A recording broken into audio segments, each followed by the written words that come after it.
Welcome to Meanwhile at the Museum, the podcast that takes you behind the scenes with the people, stories, and shenanigans that make Cincinnati Museum Center what it is. I'm Cody Hefner, and I'm joined today by Maat Manninen, who is our Registrar. Welcome, Matt. Thank you. Thank you. I know you are a Registrar.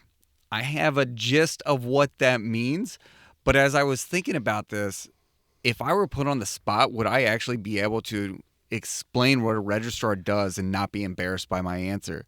So I'm going to kick it to the expert. What does a museum registrar do? Wow. Well, that's a great question. Sometimes I ask myself that. A little of everything. I'm a specialist in generalities or something like that. I look after the collection. I assess risks to the collection, do lots of paperwork. As you might expect, someone, when you hear like registrar, they often think of like the license bureau or someone at the university who certifies your report cards or something like that. But it is a little bit of legal and paperwork, insurance. I handle loan paperwork, new acquisitions, get everything sort of officially in the database when we have new things in the collection. But then there's so much other stuff that I do on a day-to-day basis. It's so interesting to hear that because I see a snapshot of these. Because if you were to ask me what you do, I'd say, well, here's what I've seen Matt do. Walking around a lot, probably. Walking around a lot, but anytime there's an exhibit install, Matt's there in the thick of it. Some people may think, okay, he knows everything about the collections. Like he's the one to talk to if you have any question about what's this object, what's it mean, where's it come from. But do you know that, or is your specialty is more in how to manage those, how to kind of track and care and account for those more than to know the individual objects themselves? I would say definitely more of the latter. I'm interested and curious, like most people here, about anything that we have in the collections, but certainly the curators, they should be the experts, and I go to them as far as getting the background. But, I have the paperwork. I can look into these things and who gave them to us or whatever. But off the top of my head, I couldn't say, that gallium opus came from so-and-so county in Utah or something like that. I wouldn't know that, but you know where to find that information. Exactly. You're the keeper of that information in a way. Right. And in many places, some other museums, my role is called a records manager. Sometimes it's collection manager. Over at the Geyer Collection Center, where we have most of our collections, in addition to our curators, we have at least 2 collections managers. So we have a paleontology collection manager and a zoology collection manager. And so they do a lot of the tracking internally in their storage, or they get information when a loan needs to go out. They'll pack things and ship things out, but then I will do the paperwork for that, for them. So, and when we have a traveling exhibition that comes in, you're involved in that as well. Because I see you peering into crates and looking over objects. What are you looking for? Sure. What are you doing? Generally with exhibitions and installs, I'm just trying to make sure that things are handled carefully and properly or stored out of harm's way. Because as you know, when exhibits happen, it's like a bunch of bowls in a china shop. However, they're very careful bowls, and we try to really tiptoe. But it's amazing things don't get broken. But, I have complete trust because I am of the exhibits type of person. That's where my heart is, I suppose, in exhibits. So that's... To that point, what's a registrar's backstory? What's your backstory? How do you get to this point? Because when did you join Cincinnati Museum Center? I started here October 2nd, 2017. So a little more than 6 years. And my first day was doing the de-install for the Star Wars costume exhibit. That was your first day? Yep, thrown right in. So I tried to put it off a little bit, but they said, no, we need you here on October 2nd. So that's what I did. Fair enough. So what's the backstory? What gets you up to that point? Okay. Well, I'd say it's a very roundabout way, like many people here at the museum, how they end up doing what they're doing. It's kind of interesting. It's a very interesting island of misfit toys that a lot of people fall right where they're supposed to be. Other people, they're on a straight path, but a lot of people zig and zag and get into a role And then you talk to him and you say, how did you ever do anything besides this? Yeah. You're so suited for this. Right. It's a lot of zigs and a lot of zags, I will say. Let's see. I was always interested in history and museums. I was really blessed. I went to Sycamore High School, and the year, I think it was sixth grade, was the year of the bicentennial. And we had field trips almost every week to various historic sites and museums and things around the city. So that was just, I just felt so lucky to be able to do that. So I learned a lot about the city, and I was just super interested in history, but also in art. So I was an art history major at UC at DAP. Combined them. Yeah. That's perfect. Yeah, and yeah, kind of a minor in European history, and I was interested in medieval Renaissance studies, things like that. And went to graduate school for a little bit at the University of Virginia in art history, but I felt like I just couldn't really narrow my focus down on what I wanted to teach and do research and write about for several years. And I also missed being in a rock band. That was part of the zigging and the zagging, because all through college and after college, I played in a band fairly regularly, and that was my outlet. I'm so excited right now. Yeah. I can't wait to come back to that. All right. So yeah. I think of band names too, just like Whitney. So I've got. We're gonna zig back to that. I can't wait. Yeah. So moving on, I guess I came back to Cincinnati, working a number of temp jobs. Some really boring, some really interesting. You know, that's kind of the fun about doing temp jobs. And you're in your 20s, you don't know what you're doing. You know, you're just happy to make rent and have fun with your friends or whatever. I'll get asked every now and then by former professors I've had, hey, do you want to talk to this history class? And I don't know if I disappoint them when I speak. Some of the professors who ask me, I'm like, this question is very inconsistent with how you viewed me in your class. Right. But you know, I'm very realistic.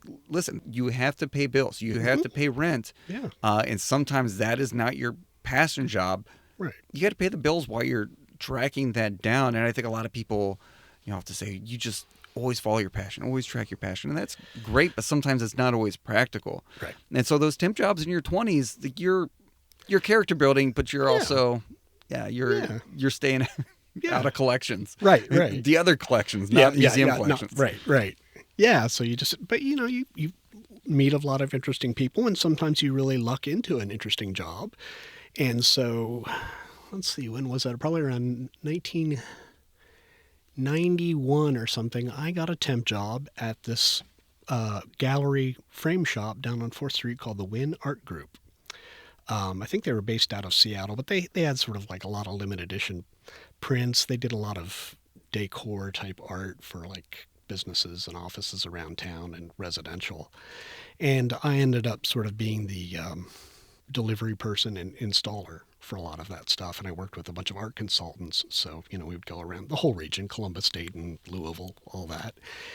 The business ended up closing. They closed that store, and these ladies that I worked with were all planning on continuing doing their art consultancy. And they said, you ought to just, you know, get yourself a van and some tools, and we've got plenty of work for you. So I went ahead and did that, and I did deliveries and installs for other frame shops around town and all that. So that was kind of interesting, good experience, and just learning how to not beat up people's houses and, you know, hang art. And, you know, sometimes you're hanging like 60 of these portraits of our best salesman of the year and, you know, stuff like that. But also, I have a lot of anything. I have a lot of respect for it. I have a very hard time hanging things because, you know, plaster wall, drywall, people will laugh and they can shame me, whatever. But I'm like, what's the trick? How do I not just gouge my wall? Just, you know, slamming holes in the wall. So that's a skill in itself. I mean, I've caused like one minor power outage at a dentist office once. Another horrible experience was always Homoramas, because when you go to these things, you know, you're putting up art kind of like the last thing.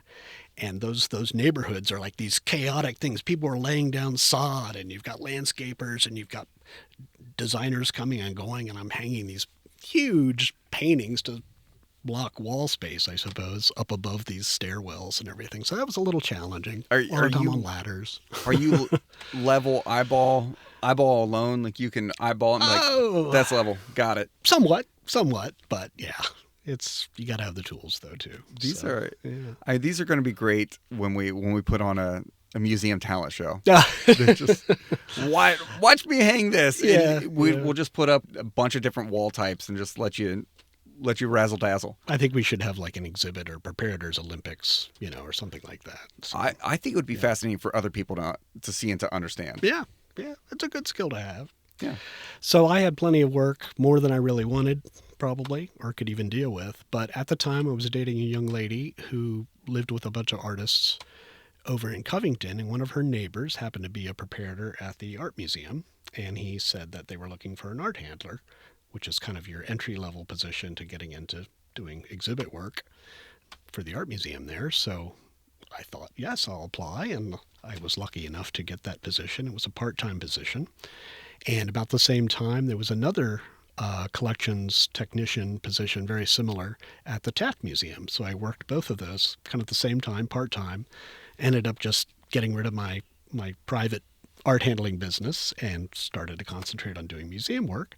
Did that for a number of years. Then I started getting into doing artwork and thought, I think I'd love to teach art. So the Art Academy had just started a Master of Arts in Art Education program about a year or two before I started there in 97, I think.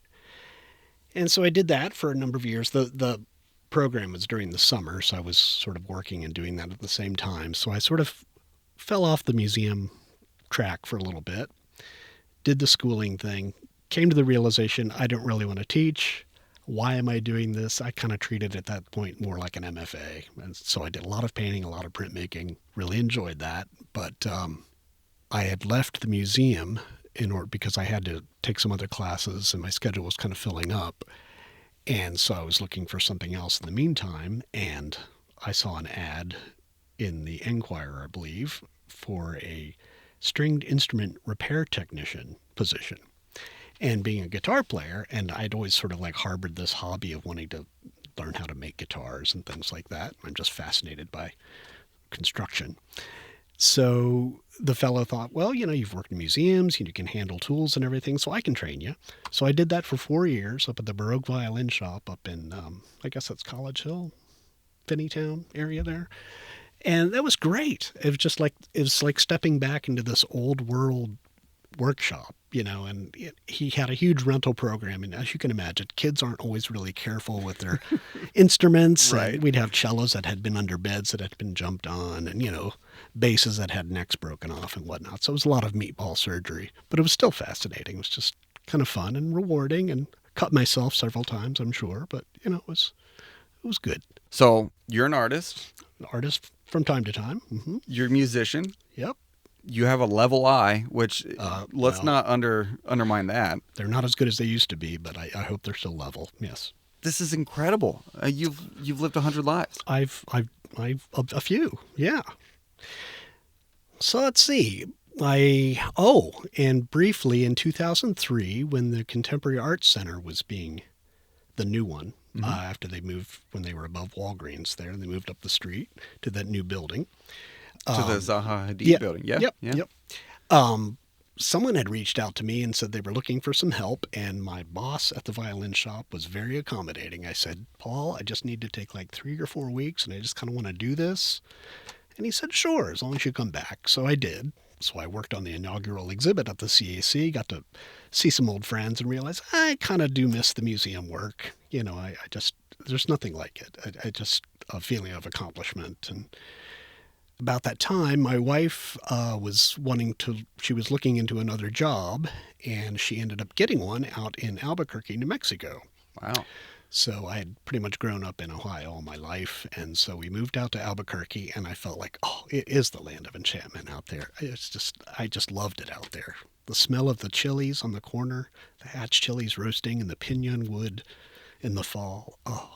People can't see right now, but I feel like you have a very New Mexico look to you right now. I wore my enchanting flannel shirt here. Yes. It's painting the full experience. Yeah. Oh, well, good. It's the visuals. So when I went out there, as it happened, the Albuquerque Museum, which is a civic, I guess, run. It's run by the city of Albuquerque, and it's a history and art museum. And they were in the middle of doing a big expansion and renovation, and they were looking for someone to work in the collections department. I think it was also through a temp agency. That's just how they hired people with the city at that point. So I talked to them. He said, yeah, great. You've got great experience. Come aboard. Did that, became full-time, and then became the head preparator during this whole experience. And that first year, I spent deinstalling their sculpture garden, taking that over to our warehouse and various conservators. We worked with a lot of people up in Santa Fe, and just helping out with the renovation and the planning for all of that. And then the new exhibits that went in to the gallery after we opened the museum then, or opened the expansion. And we had 3 tricentennial exhibits for Albuquerque, marking, I guess, Spanish colonial presence in New Mexico. So that was just wonderful. Great experience, like I said, just a wonderful place to live, beautiful. A whole lot of work. We didn't have a huge crew, and just it was very interesting, especially reinstalling some of the sculpture and working with riggers and everything too. So that was just a different aspect. I hadn't really worked with large scale art like that before, so that was interesting. And my wife decided to look for a different job. She had gotten tired of the one she was working in Albuquerque, so we moved to Northern California for 2 or 3 years up in Mendocino County, which people may be aware it's a very remote, rural part of California. It's right on the ocean up there, about 3 hours north of San Francisco. Not many museums up there, but a lot of tourists, a lot of galleries and boutiques. Yeah. So I ended up working at another art gallery and frame shop, doing framing essentially. But they carried a lot of regional and local artists and everything. So you mentioned framing. Is it true that you were the one who framed Roger Rabbit? I did not. Okay. I did not yet. I'm trying to rethink the visuals in that film, and yeah, I don't remember seeing you in it. I didn't frame them. I didn't hang them on a wall or anything. Yeah, that's a shame. So then an opportunity came to move once again. I did a lot of moving in those years. You were prepared to handle art. Did that prepare you at all to move furniture as well? I did a lot of packing. Yes, I'm very good at packing and unpacking and making accommodating space. Yes, I can probably do Chester's pretty well. Yeah, this is why you gravitate towards the crates so much. I think so. Yeah, I totally relate to packing and unpacking. Right. So moved across the country then to Boston, and just looking for anything at the time. I ended up working for the U.S. Art Company, which is a shipper that we work with quite a bit here. And I was making crates essentially in their crate shop and also doing installation for that for a couple of months. But a position came available at the Worcester Art Museum, which is about 60 miles west of Boston. It was a grant project. They needed someone to basically do the cataloging and inventory of their print collection. It's a very fine print collection.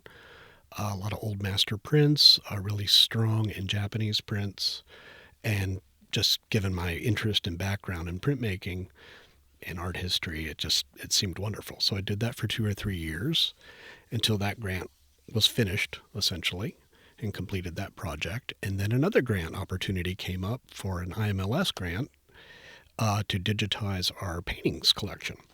So I managed that for 2 or 3 years, and we photographed about 900 paintings. Wow. Working through gallery by gallery. Basically, we would do 2 days. I would take apart the paintings. We'd have these tables set up. We'd close the gallery off, of course. We had lights set up in there. And then we'd do the photography of the pieces. I'd put them back. And then by that Wednesday or something, the gallery would be back open. Then I'd go back to my office and I'd put in metadata, compile all that information so we could really build up our digital presence online of what the collection is. And it's an outstanding collection there. They have a real specialty, I suppose, in Northern European painting, which is really something I love. But a lot of interesting contemporary art exhibits, too, that we did there. And interestingly enough, just to show you what the small world of museums are, the lead preparator at the Cincinnati Art Museum, when I was working there, a fellow named Patrick Brown, He had moved up to Massachusetts some years before by way of Long Island, I think. And I got that job at Worcester, and Patrick was working there at the Worcester Art Museum No as a kidding. preparator. And what was even weirder is both the Worcester Art Museum and CAM are about the same age. It was sort of the golden era of museums, late 1880s, 1890s in the United States. And so the buildings seemed the same. Collections, of course, they all have a similar smell. I'll just say that. Aggregate odors of museum collections.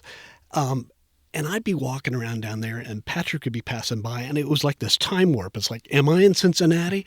Am I in Mass? It's crazy how that works. Just, you never know who you'll bump into again. So did that for several years.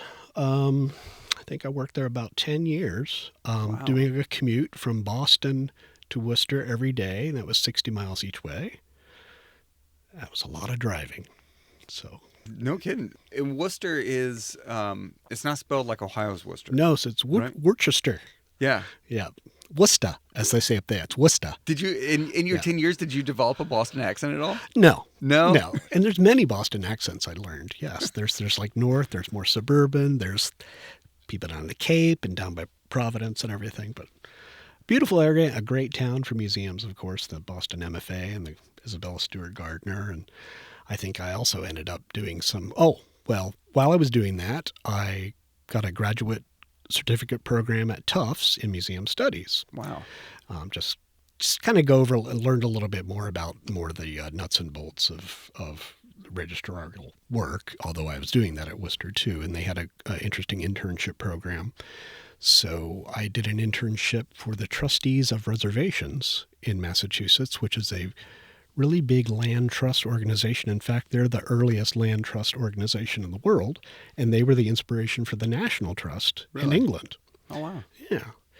And I worked at their collections and research center, which is in this rural area south of Boston, in this basically a nature preserve. It was it was an old tuberculosis sanitarium that had been converted into a collections facility. Sure. So that was an interesting experience. They had a lot of properties all around, some big mansions to Nathaniel Hawthorne's home in Concord, and just land conservancy areas around Massachusetts too. So that was very interesting doing that work.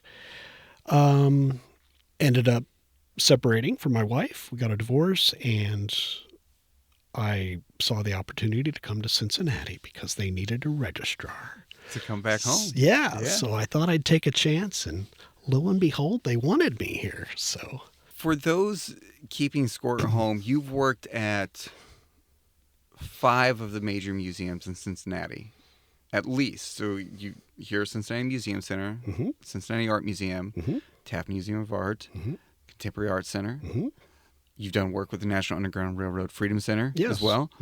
Am I missing any? Have you done anything with the Sign Museum, Behringer Crawford? I haven't. I worked one weekend up at the Dayton Museum. Okay. They were doing a big Baroque paintings exhibit. I remember uncrating these massive, like biblical mythological scenes, like 10 by 12 foot painting, and we had to carry it up. We had to uncrate it outside in front of the museum and actually take it up their sort of big steps into the museum because it was just too darn big. I think that makes mine and Mitch's hearts so happy. What a photo op.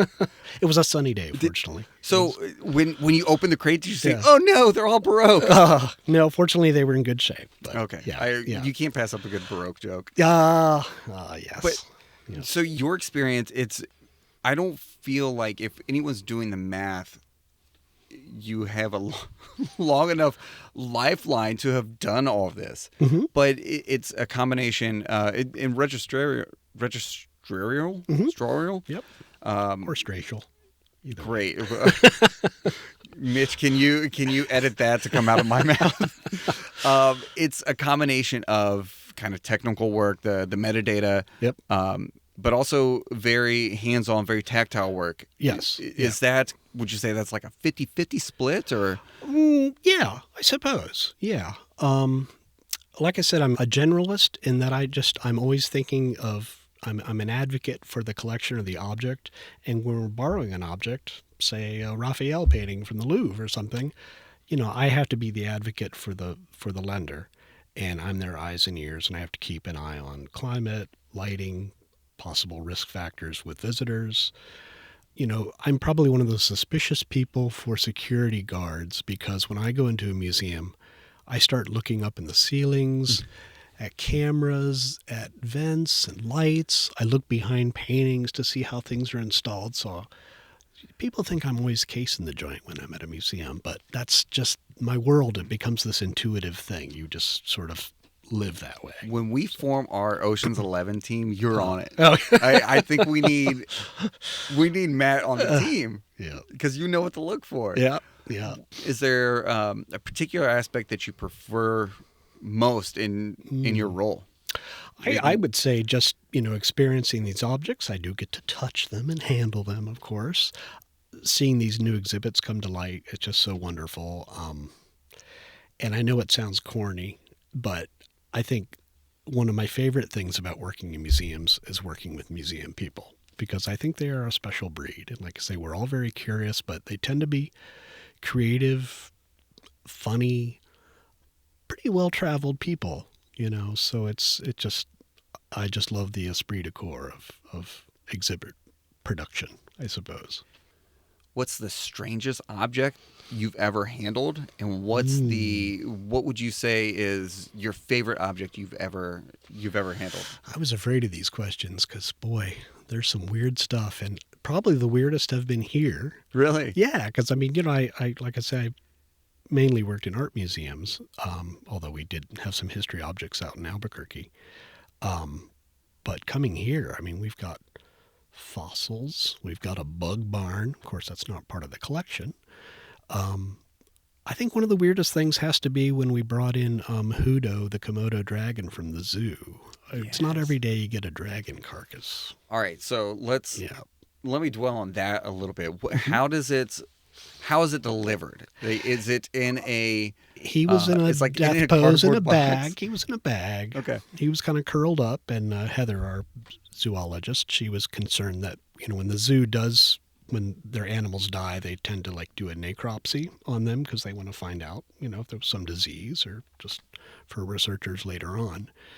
But fortunately, Hudo was actually fairly intact, and for some reason, his left or right back paw was dyed blue. And I don't know what that means. Maybe they just so they note that he is actually dead or something. Interesting. I don't know. Yeah.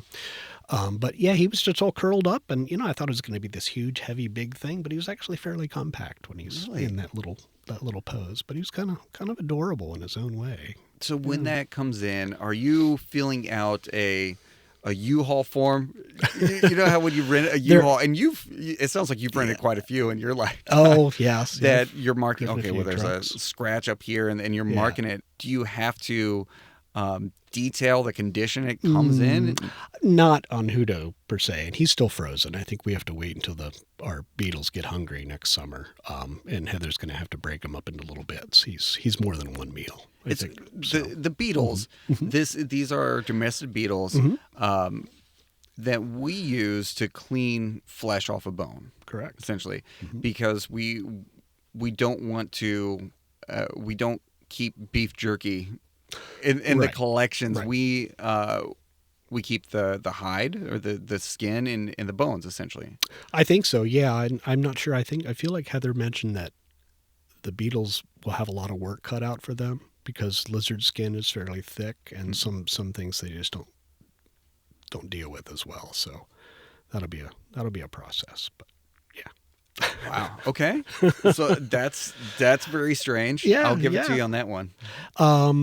Our hearse that we recently received into the collection is a Cincinnati-made Sayers and Scoville horse-drawn hearse with glass sides and everything. You've probably seen those kinds of things in movies, sort of Victorian era. You can just totally picture the guys with the big, dour looking with the big top hats and all in black and everything. Trotting along. Yeah.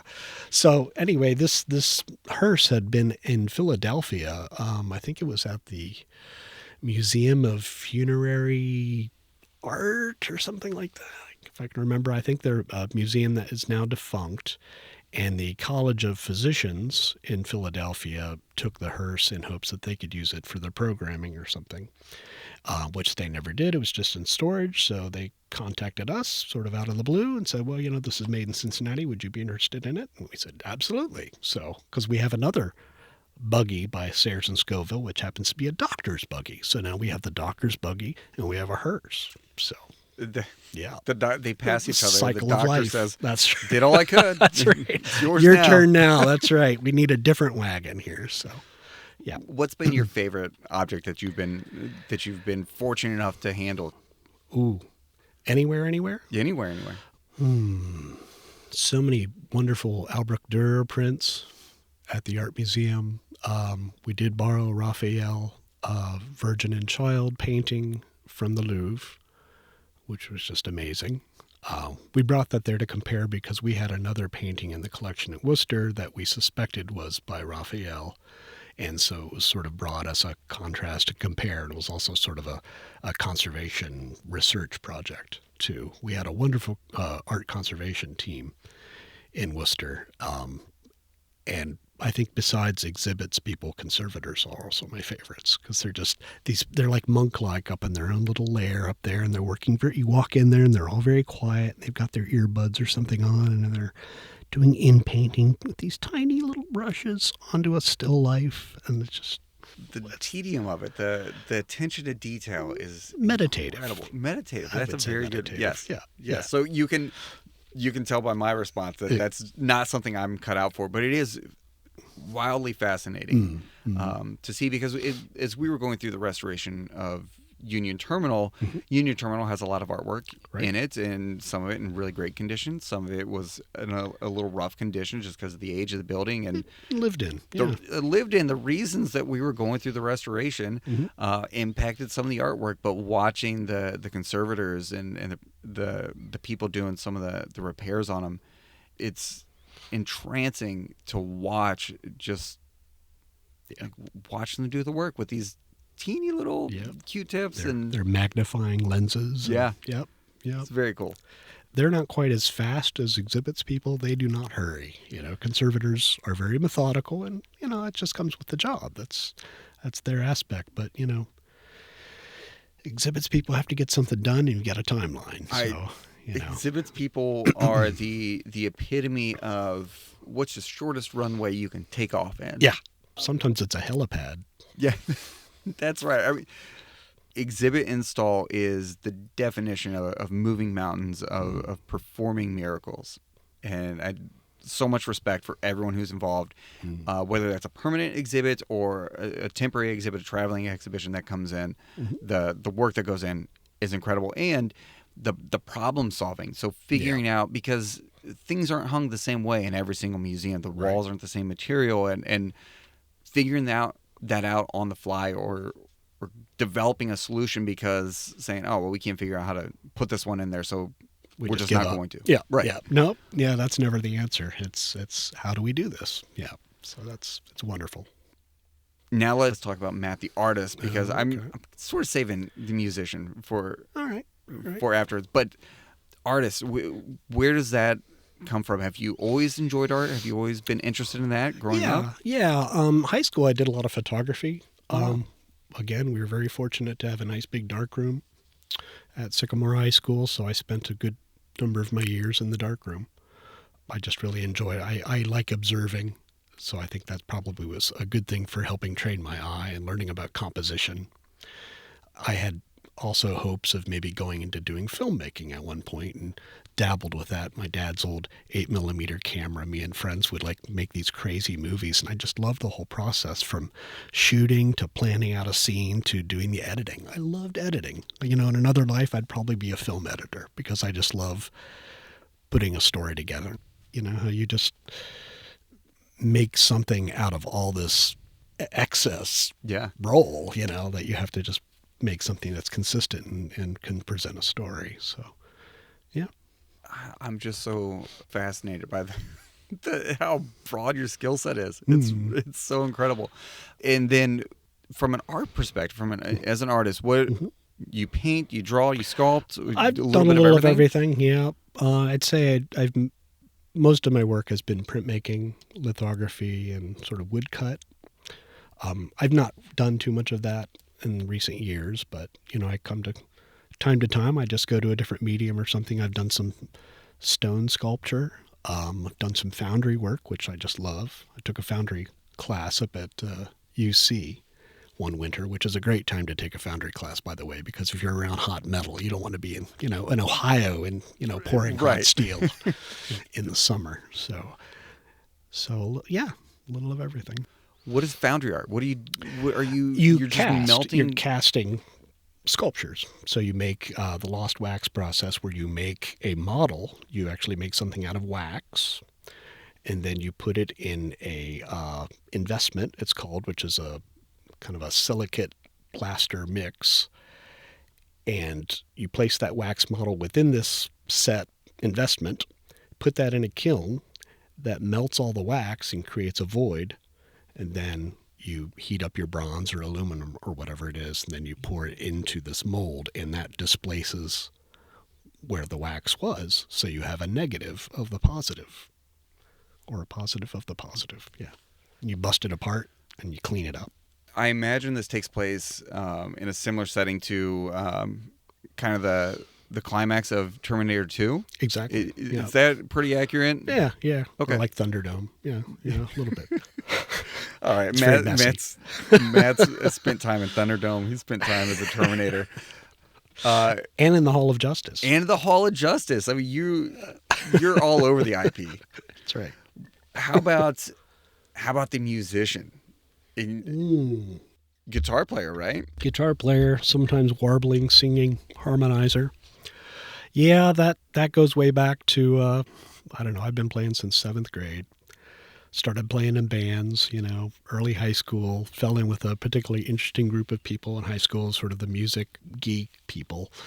And so I was just convinced, well, this is the world for me. I just, want to be a rock and roller. So I didn't even have plans to go to college after high school. I said, I'm just going to do music, because of course anybody can be successful as a musician, right? Right. So I waited a couple of years even before I went back to school.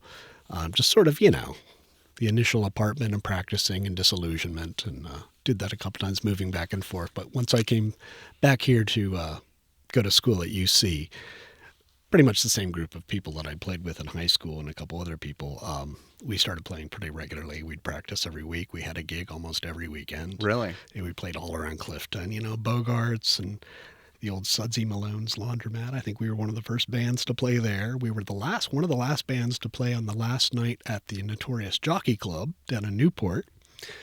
So that was always an interesting experience. But yeah. What kind of music did you play? It was kind of I'd say, punkish garage rock with a lot of instrumental surf music put in there. We did a lot of that. This have been 90s? 80s. 80s? Okay. Yeah, mid-80s to mid-90s. Mm-hmm. Can you say your band name? Oh, yeah. Back then, Doc and the Pods, we played. Our drummer was nicknamed Dr. Mendel for whatever reason. I'm not sure. So he was Doc. So we thought, well, yeah, Doc and the Pods, because Dr. Gregor Mendel, as we all know, is the father of modern genetics and experimenting on pea pods. Yeah. So Doc and the Pods. It was a natural, kind of hokey, but we didn't take ourselves too seriously, and I think that's what was part of our appeal. We just had a fun time, and I was more entertained by my bandmates probably than trying to entertain people, because it was quite a laugh and a kick, and we got to open for some interesting people, and I actually got a compliment from Joan Jett while she was in her bathrobe. Really? Yes. Not everyone can say that, but we need to get you and Venomous Valdez together to trade some stories. Oh, there's some stories I probably shouldn't repeat about that. Do you still play guitar? I do. Yep. Not as much, and more acoustic these days. I get tired of carrying amps. I live on the 3rd floor of an apartment. I don't like moving equipment so much these days, and the volume, I'm pretty sure we've discussed this before. We could probably put together a museum battle of the bands. Not just one band, but I think we could cobble multiple together here, right? Like I said, those museum freaks, there's a lot of artists and musicians, and yeah. Because Chris Novi, is he a drummer? Yes, okay. and a banjo player too. Yep. Oh, mind blowing. Yeah. This is always such a humbling experience for me because everyone's so incredibly talented, and I'm just like I don't have anything to offer. Well, you got to do something when you're not working, right? But yeah. So you got to work on the guitar exhibit when we brought that in here too, right? How exciting was that? Oh, very much. I am a huge guitar, I don't know what you call it, buff, I suppose. Oh yeah.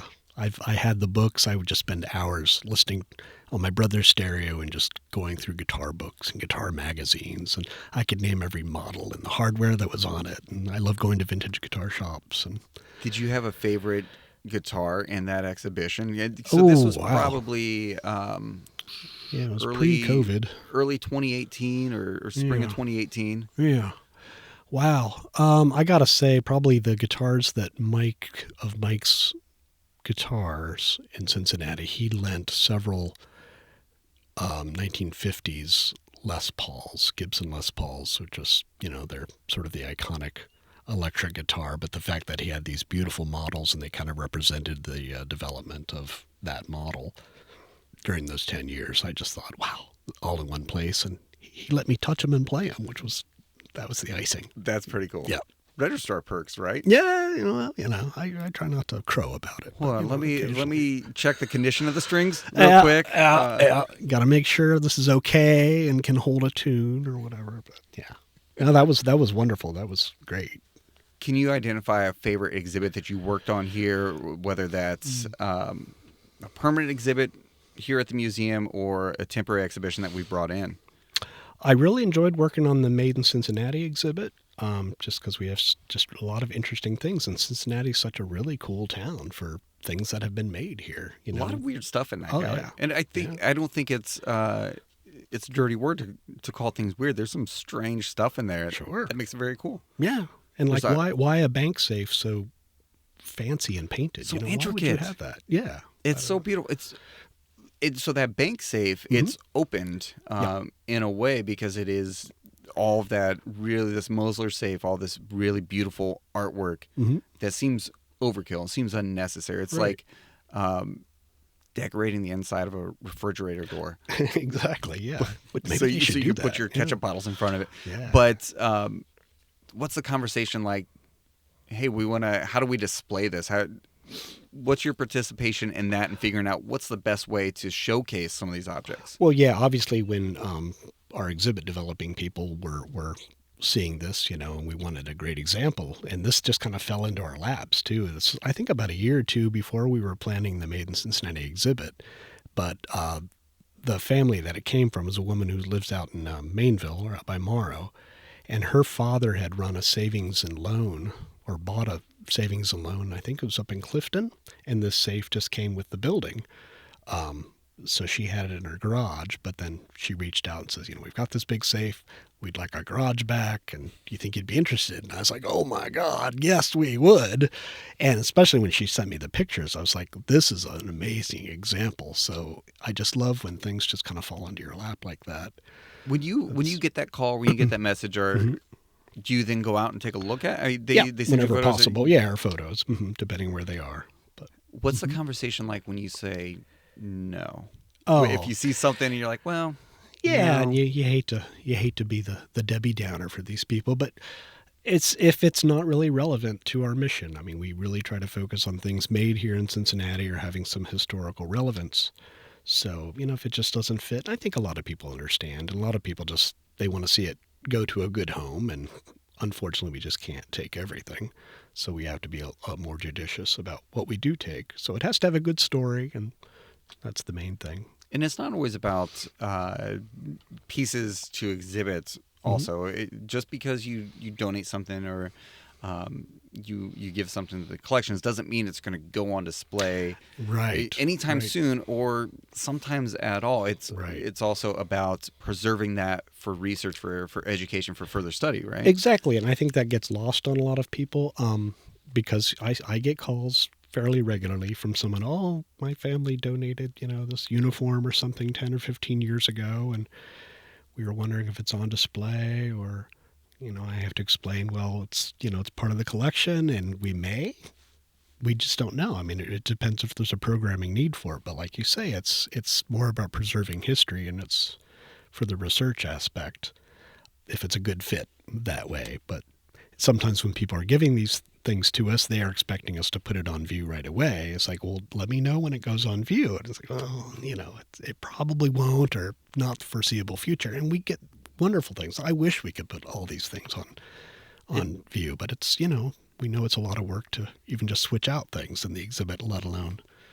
The other reality is the museum has been collecting for almost 200 years, since 1831. So that's a lot of objects. Mm-hmm. You have to find a place to put those in. It's not like your garage where if it fits, it can go in. Right. You're cramming it in. It's finding a way to carefully store these things. Mm-hmm. So it is being a little judicious about what we're taking in. But also, when you're collecting for almost 200 years, the chance that you already have something or something's duplicate and this is great, but we have a better example of that, one that's in better condition or something like that. So it is, we're not just Cincinnati's attic, so to speak.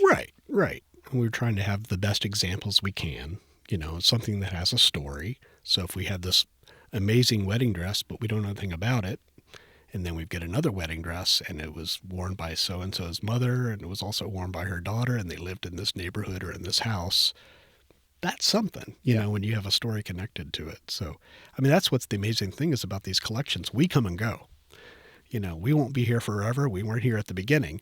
These works, they're the real residents here in our collection. Ideally, we will care for them in perpetuity, but when you get an object in, it's not just the object. You're talking shelf space, climate control for it, the files, photo documentation. So it's a whole thing, when we adopt an item, we have to provide it with a good home. And as time goes on, from a personal perspective, it feels like the collections get younger because there's a PlayStation in the collections that I remember getting for Christmas one year. It's not that exact one, but I'm like, I remember that. Yeah.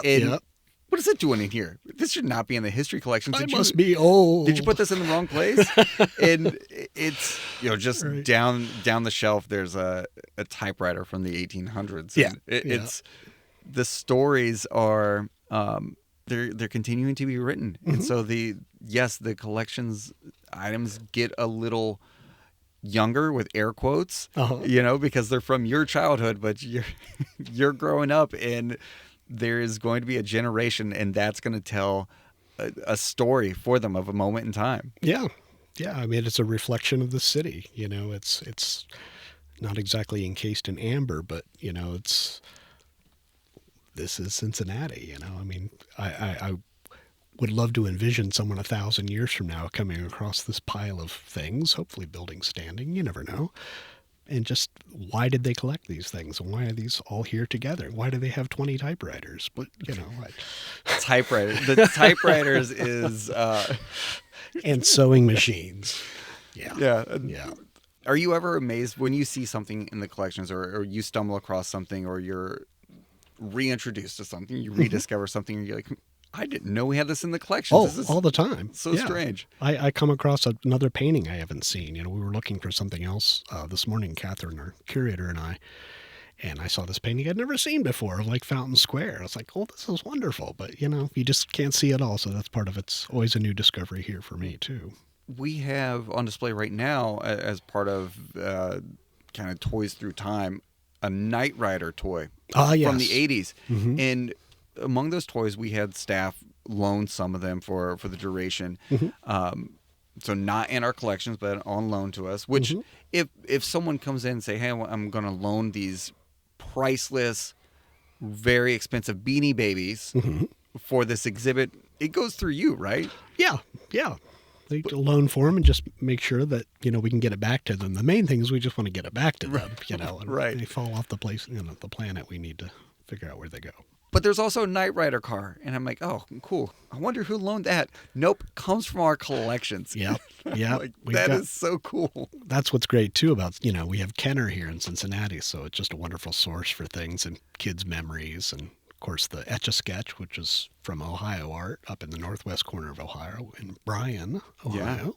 But it is fun for 80s, 90s babies with Kinner to relive their childhood because that's kind of this sweet spot, and we have an excuse to collect it.